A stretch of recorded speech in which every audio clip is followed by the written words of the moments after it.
ਤੁਹਾਨੂੰ ਬਿਲੀਅਰਡ ਆਂਦੀ ਕੀ ਆ? ਔਖਾ ਇਸ ਗੇਮ ਦੇ ਵਿੱਚ?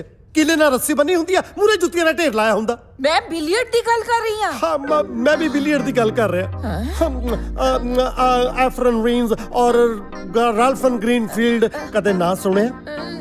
ਨਹੀਂ, ਕੌਣ ਹੈ? ਬਿਲੀਅਰਡ ਦੀ ਗੇਮ ਦੇ ਵਰਲਡ ਦੇ ਟੌਪ ਦੇ ਖਿਡਾਰੀ ਨੇ। ਅੱਛਾ ਜੀ। ਮੈਂ ਹੀ ਤੇ ਸਿਖਾਇਆ। ਹਾਂ ਪਲੀਜ਼ ਫਿਰ ਮੈਨੂੰ ਵੀ ਸਿਖਾਓ ਨਾ। ਅੰਨਾ ਕੀ ਭਾਲੇ ਦੋ ਅੱਖਾਂ ਜੀ। ਅਬ ਮੇਰਾ ਪਤਾ ਆਓ ਨਾ। ਹਾਂ ਇਧਰ ਆਓ। ਓਕੇ ਚੁੱਕ ਚੁੱਕ ਹੁਣ